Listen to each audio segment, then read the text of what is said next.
السلام علیکم ورحمۃ اللہ.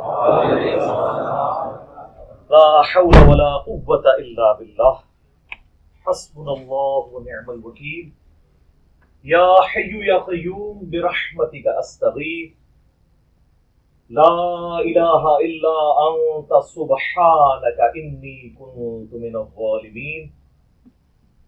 اللہم صلی علی محمد وعلی آل محمد واصحاب محمد اجمعین الی یوم الدین. آمین. مفتی صاحب آئے ہوں اور اس کے بعد اتنے سوالات کیسے آ سکتے ہوں؟ انہوں نے فی الحال بڑے کال رکھو. ٹھیک ہے.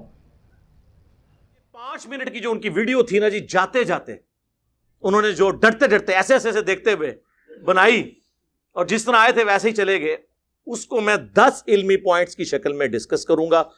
اس کے جو ان کے جو فرامین ہیں نا ان کی شرح بیان کروں گا. علمی پوائنٹ نمبر 1، انہوں نے کہا میں 22 گھنٹے کا سفر کر کے آیا، کتابوں کا بورا اٹھا کے لایا.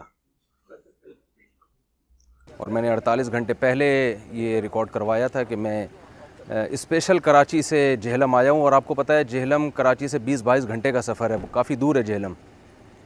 اور میرا مقصد صرف اور صرف انجینئر صاحب سے ایک محبت کے ساتھ ایک اچھے ماحول میں بات چیت کرنا تھا. کتابوں کا پورا بورا لے کر آیا تھا میں، لیکن بہت افسوس سے کہنا پڑتا ہے کہ اتنی زیادہ غیر ذمہ داری کا ثبوت دیا جس کی ہمیں توقع نہیں تھی. لوگ کہہ رہے ہیں فتح تھی، ان کے چہرہ پھر لٹکا ہوا کیوں تھا؟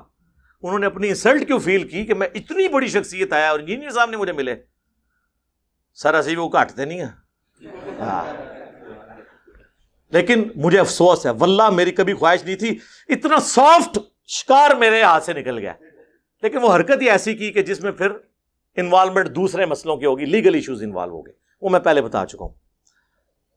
یہ ان کا سفید جھوٹ ہے کہ 22 گھنٹے کا سفر کر کے آئے. یہ بائی ایئر آئے ہیں، وہ 2 گھنٹے کا سفر ہے. سمجھ آئی؟ یہ جھوٹ بولا. 22 گھنٹے کا تو میرے جیسے غریبوں کا سفر ہوتا ہے نا. اور کہا جی گاڑی میں وہ گاڑی اسلام آباد سے جہلم تک آئی تھی، تو 1.5 گھنٹہ 2 گھنٹہ یہ لگا لیں، 4 گھنٹے کا ٹوٹل سفر ہے. پکڑے کیسے گئے یہ جب ایئرپورٹ اترے وہاں ہمارے اسٹوڈنٹس تو ہر جگہ بکھرے ہوئے ہیں، انہوں نے ان کو دیکھ لیا، پاس گئے. یہ سر ہمارا ہی حوصلہ ہے. میں نے سب کو کہا ہوا ہے کہ ہر بندے کی رسپیکٹ کرنی ہے. وہ مفتی صاحب کو ملے اور کہا کہ مفتی صاحب آپ اسلام آباد آئے ہیں تو پھر انجینئر صاحب سے ملیں گے. کہتے ہیں ان کو ساتھ ہی رنگ فاق ہو گیا کہ انہوں کس طرح پتہ لگ گیا. صاحب کشف تے نہیں کدھر انجینئر صاحب بندہ بھیجتا ہے انہوں نے، وہ ہر جگہ بندے پہ نے بھائی. پھر انہوں نے کہا مصعب آپ کے ساتھ سیلفی لینی ہے. انہوں نے سیلفی بھی لے لی اور وہ سیلفی انہوں نے ہمیں بھیجی ہوئی ہے. لا دیں یہ ویڈیو، لا دیں لا دیں لا دیں لا دیں لا دیں لا دیں. سر ہوا کچھ یوں تھا اس دن کہ سوموار والا دن تھا، 4 تاریخ تھی، اور 2:35 پہ نا میرے بھائی کی فلائٹ تھی. ریاض سے اسلام آباد آ رہے تھے، تو ہم وہاں پہ باہر انتظار کر رہے تھے، کیونکہ نا آج کل وہ کرونا کی وجہ سے نا وہ ایئرپورٹ کے اندر نہیں جانے دیتے، ریسیونگ کے لیے آپ کو باہر کھڑا ہونا پڑتا ہے. تو اچانک میری پیچھے نظر پڑی تو کافی لوگ سیلفیاں لے رہے تھے. میں نے کہا یار پتہ نہیں کون آیا ہوا ہے. میں نے دوست کو بولا، میں نے کہا یار پتہ نہیں کون آیا ہوا ہے، لوگ سیلفیاں لے رہے ہیں. خیر چھوڑو، ہم بھائی کو دیکھتے ہیں. پھر وہ جو میرا دوست تھا وہ اس کی نظر پڑی، وہ کہتا مفتی صاحب آئے ہیں. تو جب دیکھا تو واقعی مفتی صاحب تھے. پھر ہم گئے، جب ان کے پاس سیلفی لینے گئے نا تو وہ پریشان تھے، مطلب اس وقت بھی پریشان تھے. ان کا پریشانی اس وجہ یہ تھی کہ جو بندہ ان کو لینے آ رہا تھا نا وہ نہیں تھا پہنچا، کیونکہ وہ اس کا انتظار کر رہے تھے. اس کو بار بار فون ملا رہے تھے کہ بھئی تو کدھر ہے. تو پھر ہم نے سیلفی لی. اس کے بعد ہم نے کہا جی آپ انجینئر علی مرزا صاحب سے بھی ملنے آئے ہیں، تو کب آ رہے ہیں اکیڈمی؟ تو پھر ان کو تھوڑا سا ان کا اور چہرہ ڈاؤن ہو گیا، تو ان کو پتہ چل گیا کہ یہ کہ اسٹوڈنٹ تو نہیں ان کے. پھر ہم سے انہوں نے سوال کیا کہ آپ اکیڈمی جاتے ہیں؟ تو ہم نے کہا جی ہم جاتے ہیں اکیڈمی.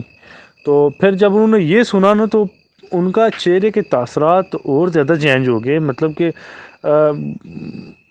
ان کا چہرہ ہی الگ ہو گیا. تو پھر ہم میرے ساتھ جو دوست تھا نا وہ کہہ رہا ان سے مزید بات کرتے ہیں، مطلب نا آپ تو پھر وہ میں نے کہا یار چھوڑو، بحث کا ٹائم نہیں ہے ادھر، پھر خام خواہ کو تماشا بنے گا تو مقصد نہیں ہے۔ تو بہرحال یہ ہے کہ علی بھائی کا جب انہوں نے نام سنا اور اس کے بعد ان کے چہرے کے تاثرات چینج ہو گئی، مطلب ان کے ذہن و گمان میں بھی نہیں تھا کہ مجھے کوئی ان کا اسٹوڈنٹ ملے گا۔ اصل میں مسئلہ ان کا یہ ہوا کہ وہ ایئرپورٹ کے باہر آ گئے اور جو بندہ ان کو لینے آنا تھا وہ ابھی تک پہنچے ہی نہیں، اس کو لگاتار وہ فون کر رہے تھے۔ تو بہرحال ان کا یہ سین بن گیا۔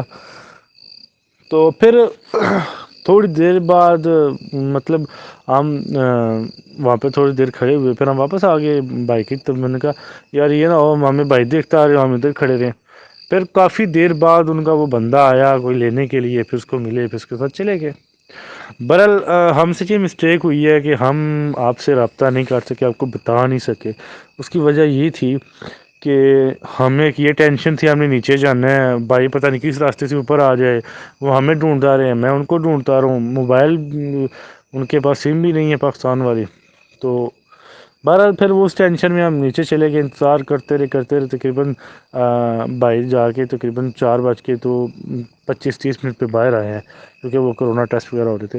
پھر ہم وہاں سے نکلے، ہم نے واہ کینڈ جانا تھا، وہ بھی ٹینشن تھی، پھر واہ کینڈ چلے گئے، وہاں سے پھر واپس آئے، اسلام آباد جانا تھا، پھر ہم تقریباً رات 12 بجے پہنچے، بس اس ٹینشن میں تھے۔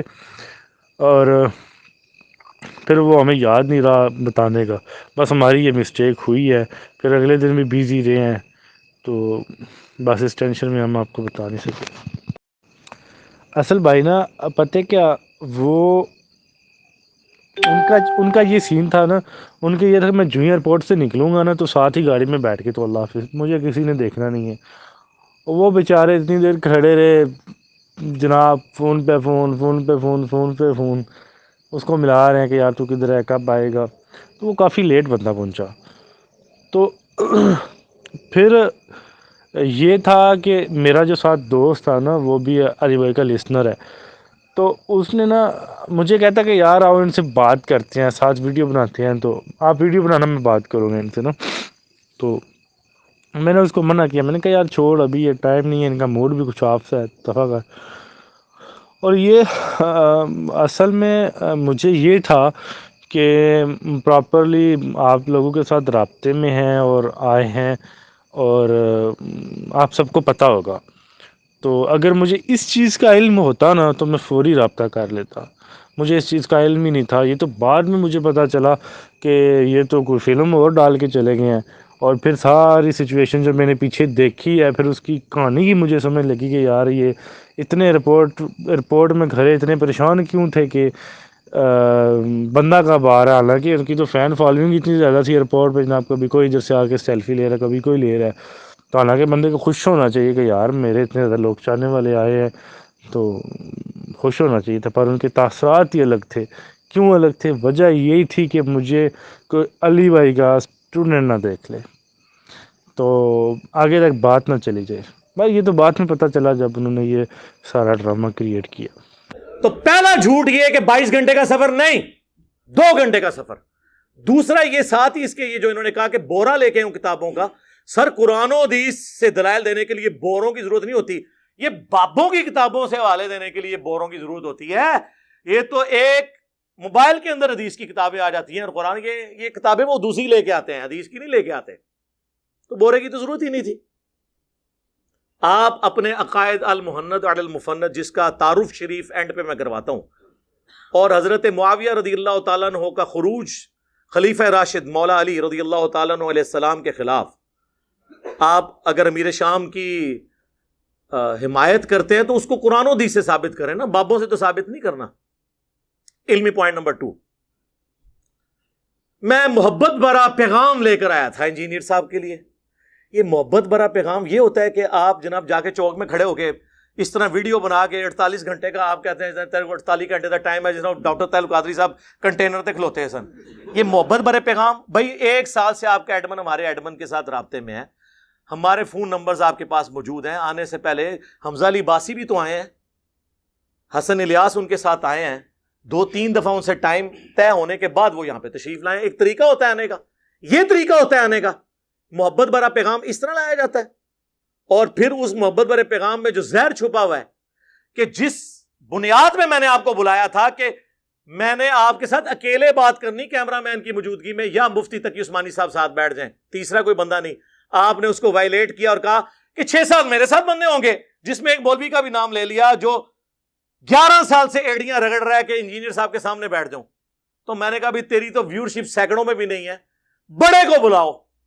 اور اس کو پتا تھا میں جب 6-7 کا نام لوں گا تو یہ بیٹھنے کے لیے, آپ کو میری شرائط نہیں پتا. دوسرا میں نے 1.5 گھنٹہ المؤنت میں بات ہوگی, 1.5 گھنٹہ باقی مسائل پہ حضرت معاویہ رضی اللہ تعالیٰ عنہ, ٹھیک ہے وہ تو ہم نے پہلے مانا ہوا ہے, اس کو آپ المؤنت کے کھاتے میں ڈالیں کیونکہ آپ عقیدے کا مسئلہ. اور 1.5 گھنٹہ باقی مسائل میں دیوبندیوں کے سارے مان لوں گا فروئی, اگر وہ اپنے عقیدے المؤنت والے اور حضرت معاویہ رضی اللہ تعالیٰ عنہ کا مولا علی علیہ السلام کے خلاف خروج کو حق ثابت کر دیں قرآن و حدیث کی روشنی میں بغیر دلیل کے آپ کے عقیدے مان لوں گا. جس میں بار بار کہتا ہوں, جب تک قادیانی ختم نبوت کو نہیں مانتے ان سے رفع الیدین پہ بات نہیں ہوگی. وہ رفع الیدین نہیں کرتے, میں کرتا ہوں. تو میں اب ان کو یہ نہیں کہوں گا کہ تم حنفیت چھوڑ دو, وہ حنفی ہیں, انہوں نے اپنی ویڈیو میں کہا ہوا ہے ہم حنفی ہیں. جی, حنفیوں سے نکلا ہوا ایک وہ ٹوٹ کے الگ ہوا جن کی ہم نے تکفیر کی. We follow generally Imam Abu Hanifa's fatwa were very largely accepted by the Ummah, and unless we find reasons to disagree with him, we would generally follow the Fiqh Hanafiya. Investigate personally, directly. The overbearing principle should be that you follow Hazrat Imam Abu Hanifa. This is the entire attitude of Jamaat Ahmad.